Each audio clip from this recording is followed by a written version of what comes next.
So now that our starter is nice and active and healthy, we can start baking a loaf of bread. But before we get started, I think we could do with a little bit of professional help.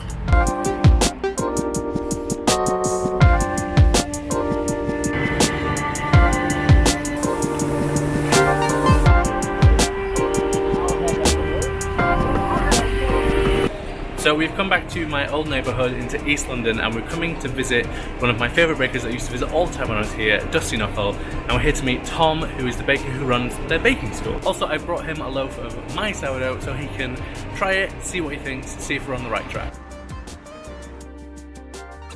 So we got to the bakery, we're in their new bakery school at the moment, and this is Tom, who's going to be our very much guiding helper today. He runs the new Dusty Knuckle Bakery school. How old's the school? So the school opened in February. So it's very new. Very new, but very exciting. So this actually used to be the bakery, right? Yeah, so half of this container was the bakery, which this is a shipping container, not an actual building. Which is crazy that we ever used to make bread in that. But now we've moved over to the site and this has become the school, and we've got a second container that you can see here. So. Yeah, considering how much bread the bakery puts out and how kind of 24/7 the operation is, considering this is what it started as. Yes. In like, is it an old car park? I can't actually tell what this It kind is of a car area park, is. yeah. And I mean, I remember back in the day, we had some difficult days in here, and it's crazy because when it's hot, it just like boils in here, and then when it's cold, it gets really, really cold. So it's challenging, but it makes you a better baker because you have to adapt to the conditions. That's very fair. So I think before we get started on what we're going to do in here, we should go and check out the bakery a little bit and just show you what they do. That's nice.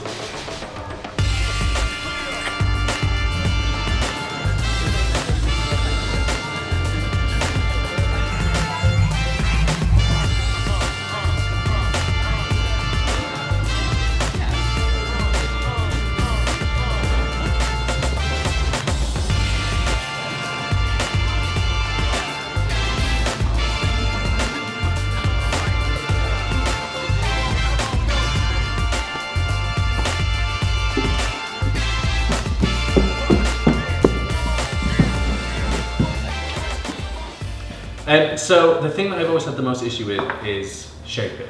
Okay. I think it's partly because I don't go in with confidence, and so I end up having things stick, and then sometimes I have the skin ripping. So I thought the best thing to do would be, let's try it and see if I can improve. I mean, so the number one thing I teach in class is that you have to have confidence. Yeah. Like you have to just go in and just do it, because if you, basically the longer that your fingers are like on the dough, that was exactly what I wanted. Was it exactly? But it should be 590, I got 5. So the camera can't see, so we'll just believe that's true. So yeah, you've got to just go in with confidence, and you've just got to limit the amount of time that you're touching the dough. Yeah. So what I always say is you never want your fingers in the dough, but they should be on the dough. Okay. And it's the lightness of touch that's so important. Have you ever taken something out of the oven and it's really hot, but you've not used gloves? All the time, but you know you kind of use that like instant touch. Yeah, it's that same sort of instant touch quality. So it's kind of like lots of movement rather than just holding on. Yeah, so the slower you do something, the more sticky it gets. So whenever I shape, I'm just super fast. Yeah. I move quickly. I'm not dwelling on it, and I think that's probably what I do. I think I overthink my shaping way too much. That's it. And then I end up doing it sometimes a little bit too much. When I pre-shape, I started realizing, why am I doing effectively a full shaping for a pre-shape, and I'm going to do it again, and it doesn't seem necessary. If you give it the rest in between, then I think it's fine. Okay. But let's have a little go and give you some dough and see what's going on. Right. Better first time. There we go. Okay. So let's go with a pre-shape. So when I'm doing this at home, what I normally do is adjust a little bit of flour on top, turn it over. But that's mainly because my dough is normally not cold, so it sticks a bit more. Yeah. And then I do kind of the classic.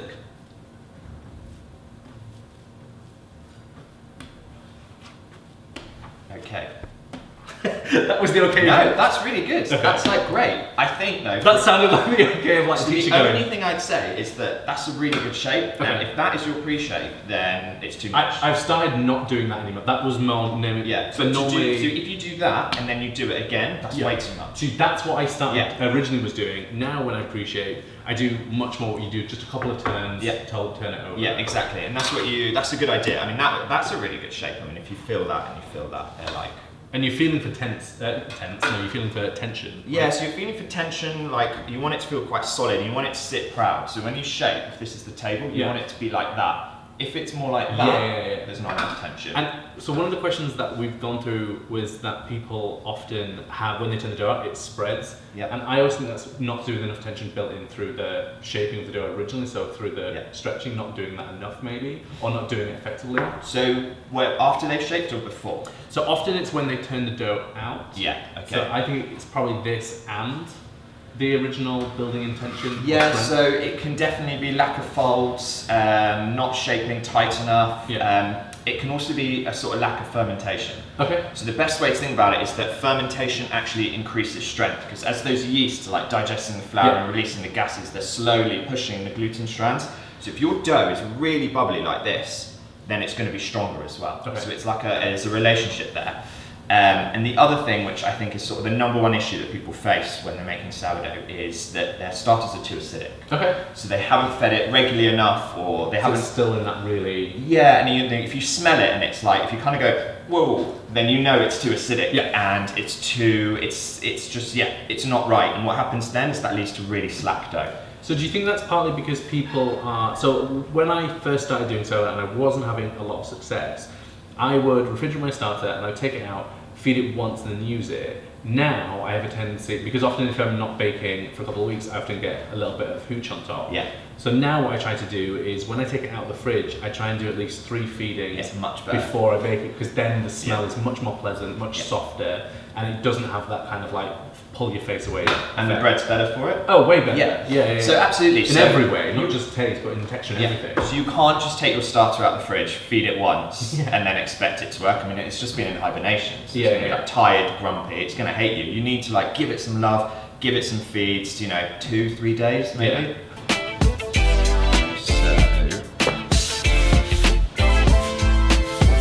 So you're cleaning off the surface so you have something that creates tension. Yeah, so one of the most important things is that you don't use too much flour. And what's really important is that you have sort of an unfloured section and a floured section. So here I've got flour and I've got my dough, and I know that there's flour on the underside and that's made it nice and non-stick. And then I move it to the non-floured section because you want the dough to stick in a way so that it creates tension on the surface. Once I've got my dough, I get the north side of it and bring it into the middle, the south side, and then east and west. And that creates something that's already kind of got the basic foundations of structure there. And all I have to do at this point is bring all these seams together. So if I flip the dough over, the way I do that is I create a wall with my hand. I never let my pinkies leave the table. They've got to stay flush, and I just pull the dough towards me. And I can be pretty sort of dramatic and pretty fast with this movement. The idea is that you are shaping the dough. You can't be too afraid of it. But the other thing that's really important is knowing when to stop. There's always the temptation with breads to just keep on going, keep fiddling. You can't do that. So once you've got your shape, once it's feeling really nice and firm, alive, it's sitting proud, just stop. So obviously the main reason that we're here is to learn a bit more about shaping, which has always been my worst point. But when I asked on Instagram, you sent me a lot of questions about sourdough, so I thought we'd do a kind of quick fire round about what is going right or going wrong. So one of the questions was the starter going mouldy. I've never had that happen before, but I'm guessing it's to do with not just leaving it for too long at room temp. So I've never had a starter go mouldy. If you get a black liquid on top, which happens a lot, that's just alcohol. It's just a byproduct of the yeast doing its thing. You can pour that off and continue feeding your starter for a few days, and it will come back to life. Yeah. So I think a lot of people see the black liquid and they're like, oh, my starter's dead, but it's not. It will survive. Okay, fair. So one of the other questions was the bottom crust on the bread getting too dark. So it does happen. I think the best thing you can do is bake the loaf as per normal, and then once halfway through, when you check the loaf and you release the steam or whatever, have a little look on underneath, and if it's getting dark, then move it to a cold baking tray or something, and keep that in the oven. Fair. So one of the questions was about the sourdough starter sounding a little bit like nail polish remover, and I've definitely had that. And normally with a few feedings it kind of settles out a little bit. Is it just that it's been left? It's just that it's hungry, and it's a good thing. You know, if you smell it, that's an indication your starter needs more regular feeding, or that it's hungry, or whatever. So as your starter gets fed, it starts rising, it smells sweet, and it reaches this point when you want to use it, and then after that it starts falling, and that's when it smells acidic. Okay. One of the other ones, one of the main questions was getting a texture of the bread that was a little bit more open, more holy. Yeah. And I think that's probably like the holy grail of people at home trying to make sourdough, is they don't get that kind of really amazing bakery style texture. Absolutely. It's a tricky thing. And what's the secret? It's a life's work. I would say a few things. So firstly, once you're comfortable with making sourdough loaves, start upping the water. The more water, the more open the crumb. You want to be as hands-off as possible. So, you know, do your shaping, do your folds, but don't touch the dough too much, and get your dough really, really nice and fermented. That will mean it's strong and it's easy to shape, and you almost want to be, you know, touching it with your little pinkies and just get it into the banneton and forget about it. I think the ones that I've had the most success with have been the ones where it's very clearly properly fermented in the bowl. You've got bubbles on the surface, and then I touch it as little as possible. Like I can see when it's shaped like this that it has lots of like texture on the surface. Yeah, it's the kind of the same philosophy as if you like whip egg whites and you want to fold them into something. I mean, obviously you're not light doing touch, that with the dough, but light touch, light touch, light touch. So one of the things that I think people who are starting out have had issues with, and we got a lot of questions about, was the dough spreading too much when you turn it out into the basket. So that can be a couple of things. Firstly, you weren't folding enough or not strong enough, so you want to make sure you're stretching the dough up as much as it will go before you rip, and then folding it over. It could be that your starter's not being fed enough, so it's got too acidic, and it's okay, it's a bit of an exaggeration, but your starter's literally burning the gluten from the inside because it's so acidic, and that can lead to a really sort of pooly dough. So get a good, well-fed starter, I'd say. So when you make your dough, how many folds or how many sets of folds would you normally do? I'm kind of letting mine ferment for about 4 to 5 hours, and I flip between doing 4 sets of folds and then like sit, or doing 6 sometimes. It really just depends on my mood at the moment. So I'd say it also depends on the dough. I would say minimum 4 at home. So you want really good, strong folds, and just read it. There are no exact sciences with this. So if your dough is feeling slack, more folds. If it's feeling strong already, then you know. Yeah, I do tend to kind of see where, if it feels like it's not going to allow me to do more folds. And then normally I lose count, even though it's only up to 6 because I'm busy. So one of the other things that I know a lot of people struggle with is how to know that the bread is actually properly proofed. And I think it's maybe harder because the dough is often proofed in the fridge. So how do you know when it's ready? Well, one of the things you can do is the finger indentation test. So if you flour your finger and you poke dough, what you're looking for is for the indentation to rise back by about 50%. So if you poke it and it just stays as like a cavern, then you know it's overproofed. If you poke it and it just bounces back immediately, it's underproofed. So you're looking for something that looks a bit like a belly button. That's basically what I've never heard it called a belly button, but that's always what I do for basically all my doughs. Anything that's yeasted that is more like a straight dough, a finger test for me is always the best test. And I would say if you're not sure if it's ready, then leave it longer. Because it's better to be slightly over than under. Definitely. One of the questions was the dough sticking to the banneton. And it took me an annoying amount of time to realise it's a very easy thing to fix. So if your dough is sticking to the banneton, you want to be using rice flour. So don't use normal bread flour. Normal bread flour will sort of just get absorbed into the dough, will start creating gluten, and it sticks. This is the best thing. As soon as I realised, someone told me how to do it, it's like genius. Nothing sticks. Also, I find it is slightly easier if you're using one of the cloth-lined ones. Sometimes it sticks a little bit less because you have a more natural, gentle release. But I find if you're using rice flour, it really doesn't matter. And if you have one of those bannetons that's sort of a spiral wicker type, then that's when you really want to heavily flour and almost rub it into those grooves. You'll build up a natural sort of protection over time, but in the beginning, I would go heavy. Perfect. One of the questions was the crust going soft too quickly, which is definitely something that my loaves suffer from a few times. So we love a dark crust. Me too. So, you know, I think a lot of people would see this and they think maybe it was overbaked, but a darker crust is more caramelization, more flavor, better chew, and something that's crispier as well. So leave your loaves in the oven for longer, essentially. If you're worried about it burning, you can always turn down the temperature. The other thing I'd recommend is, instead of taking it out when it's done, leave it in the oven to cool down for 20 minutes. Just switch off your oven, leave the door open, and that'll give you a really, really nice crunchy crust. My best friend hates sourdough, and he hates it because he thinks that the crust like rips his mouth off. Like, how are you eating sourdough if it rips your mouth off? We used to get cuts on our thumbs. From the ear. One question that I've been thinking about a lot recently, and we did get a lot of questions for, is about the discard. Because some people kept saying that they don't like the idea of making sourdough at home because it means so much wastage, because you're feeding and discarding the starter every day. I think for me, the way I've always solved that is by, I don't bake every single day. I bake normally maybe once a week. So I chill mine for a couple of days and then I bring it out and feed it as I need to. So I'm not feeding every single day. But is there something you would say you could use the discard for? So if you are doing it every day, you can use that in something. Definitely. I mean, it can basically go into any recipe where there is flour and liquid. So I put it in short crust pastry, which is delicious, and it gives it a bit of a lift. You can use it as a thickener for soups, but maybe Eastern European, something that's a little bit sort of, you know, sour. You can also put it into soda breads and things like that. It just gives it extra tang and a little bit more character. The world is your oyster. One of the things that I wanted to do is we're going to do a video at the end of this series about using the discard, and I think the recipe I'm going to do is probably going to be a yeast risen waffle, like a classic waffle, just because it's a really easy-ish version of doing that, and it's delicious and it gives you a really great texture. But I was thinking the other day that I might want to try and do a sourdough chocolate chip cookie. Ooh, yeah. Because I really think the sour flavour would go so well to bring out all those kind of bright flavours that chocolate often has, but I need to play with that, so that might not be in this series.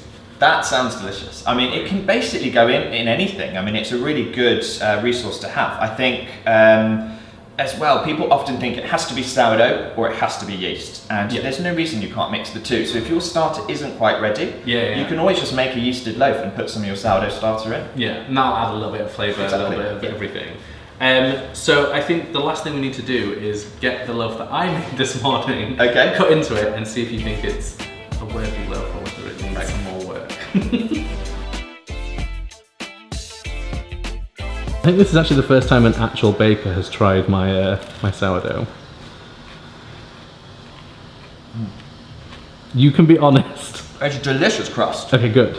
Really good. I was really happy with the texture of the crust of this. It had a real nice kind of ripping, giving it that really nice crunch. And the crumb is really soft and nice. You've got that beautiful web, which is great. And it's very, very tender. The salt is good as well. So often when people make bread at home, for bakers anyway, there's just not quite enough salt. But this, I'm happy to say, has a good amount of salt. I think a lot of people think that, you know, when you say the percentage of salt that's in there and when they pour it on the dough, they're like, oh my God, that's a lot of salt. But when you actually think about what's in a commercial loaf, it's way more, and you don't taste salt, it just tastes properly seasoned. It's wonderfully sour as well. Oh, good. I haven't tried one thing I love when I'm eating sourdough is that you actually get that sourness here. And it took me about 2 years of professional baking to realise that sourdough is actually quite sour. But when you swallow, you really want to be, you know, pooling saliva. It's like, you know, having a sour warhead or a bit of lemon or something. Well, it's very sour then. But yeah, delicious. I want some cheese and ham on that. So the last thing we're going to do today is learn a little bit about scoring. One of the other questions, and one of the questions I definitely had at the start, was about how we score a loaf. So scoring it's a bit of a do or die moment, but the one thing you can't do is panic. So turn your loaf out. Panic seems to be a key thing. Panic is a key thing, yeah. So what you need to do with your blade, and this is the crucial thing if you want one of those ears. So an ear looks like this, and it's what a lot of people want. They taste great, they've got that great texture, and they look great. To get an ear, you have to hold your blade at a 45-degree angle. So if you go in too vertical, what happens is the ear never really happens, and you just get sort of we call it a bloom, where the loaf kind of grows, but it's just a line. So hold your blade at a 45-degree angle, only get the tip in, and just be really, really quick with it. And you can see where the ear is already starting to form on the loaf, and as this bakes, that will happen. Nice. Yeah, that's a really good, actually, I've never got it that angled. Yeah. Because I often do a round loaf where I think I'm not going for the ear. Yeah. But I often get a little bit of ear because I'm not cutting straight. Yeah. And I think one of the questions we got was my slices just disappear. And I think that's probably because of what you just said, where they're going in completely straight. Yeah, you have to go, it's like as shallow as you can do it, really. So you're really, really looking almost to be as shallow as the loaf. Yeah. To create that sort of cut under there. So if people don't have, I always never get this right, is it lame or lame? I think it's lamb. Neither of what I said. So if people don't have those, can you use a serrated bread knife? Yeah, so that's the other thing we sort of recommend that you use, just a normal serrated bread knife, stays sharp, it cuts the dough really, really well. Some people find it easier, some people find it harder, but you can see, you know, if you go in at the right angle, you can still get it as well, so absolutely. Great. So I want to say a massive thank you to Tom, who is the, I was to say bakery manager, but he's the school manager. And I also want to say a huge thank you to Dusty Knuckle. If you want to learn some more classes, what sort of classes do you offer here? So we do a lot of bread classes, so you can come and learn how to make a loaf of sourdough. Probably not like what you're going to learn with me. We have an all-day bread workshop where we make like 4 loaves of bread, and then we have some more specialty things, so rye breads, and enriched doughs as well. So yeah, there's a whole menu out there. Perfect. What is the website? It is www.thedustyknuckle.com/classes. Well, thank you again. This has been great. I'm glad my breath passed muster just about.